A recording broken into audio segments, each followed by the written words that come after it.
Hi hello नमस्कार जय जगन्नाथ मु आशा करछि आपण माने समस्ते भलो थिबे। गुड मॉर्निंग सांग माने मिनी ब्लॉग को आपण मानक स्वागत। देखिबाते गाँव रो दृश्य वर्तमान पई मु गाँव रे अछि। हम गाँव होछि एटा देखिबाते गाँव रो दृश्य किमिति कुहुड़ी सहित बिल बणर दृश्य देखि पारिए। देखंतु एटा होची हमर छोट गाँटी कुहुड़ी देखि पाथुए।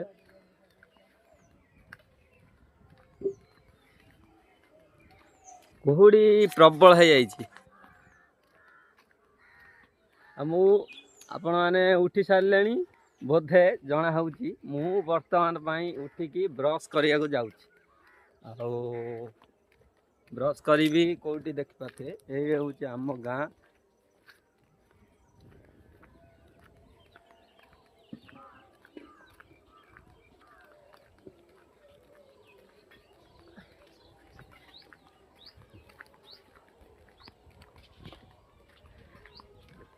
छाँ तो जड़े हसीदेला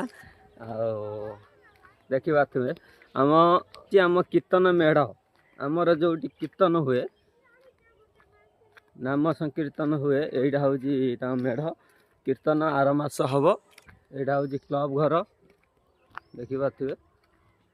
गाँव दृश्य केमी बहुत बढ़िया लगुनि बहुत बढ़िया लगुच देखु ये कौन सहर रे मिलिबो कि मिली पारियोनी यही गाँव रे पाइबे यही दृश्य सब कुहुड़ी देखे बिल बण केमती बढ़िया लगुच एते सुंदर लगुच देखंतु माने सहरी से मन टिकी अलगा आम गाँवली मन ठारू से भाया देखो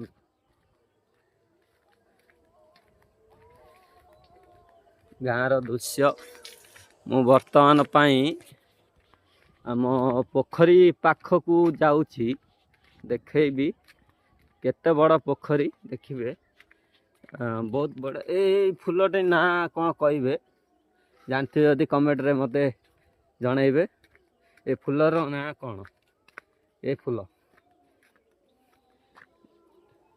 फूलर ना कौन जनइबे बहुत बढ़िया लगे सबू माने बार रे ये हेतु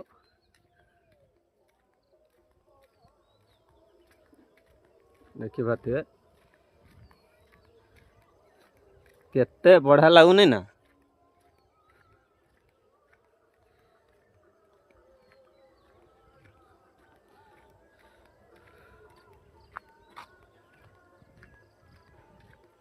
देखंतु आमर होटा केते पुराणा कालर बर गछ कहती केते पुराणा कालर देखा थे ये गाँवली एरिया यही जो पत्र पड़ी केते बढ़िया लगुच सुलसुलिया पवन द्वारा बहुत बढ़िया लगुच। ये प्राय समय लोक आसी पसंद या हूँ आमर माने पोखरी देखा थे पोखरी बहुत बड़ पोखरी ए पोखरी गोटे से पोखरी की चलन देखा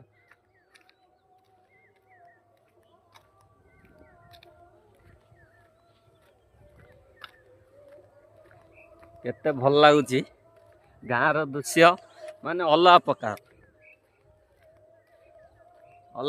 गाँव दृश्य माने प्राय गाँ को आसिले बुलिया बहुत भल लगे ये टाइम आसिले बहुत बढ़िया लगे देखा थे आम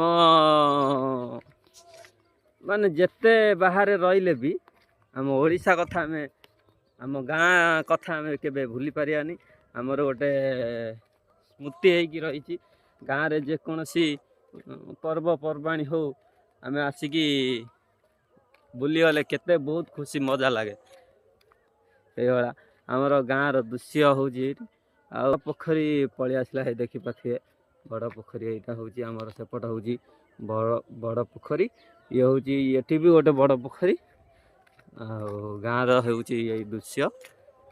ଏଇଠି ମୋ ମିନି ବ୍ଲଗକୁ ରଖୁଛି। ମୁଁ ଆଶା କରୁଛି ଆପଣମାନେ ସମସ୍ତେ ଉଠି ସାରିବେନି। ଆଉ ସକାଳର ପହିଲି ସୂର୍ଯ୍ୟ କିରଣ ଆଉ ମନକୁ ଆନନ୍ଦିତ କରୁ। ଭଗବାନ ପାଖରେ ଏତିକି ପ୍ରାର୍ଥନା କରୁଛି, ସକାଳର ସବୁ ଦୁଃଖ କଷ୍ଟ ଏଇ ସକାଳ ସୂର୍ଯ୍ୟ କିରଣରେ ଲିଭିଯାଉ। ଜୟ ଜଗନ୍ନାଥ।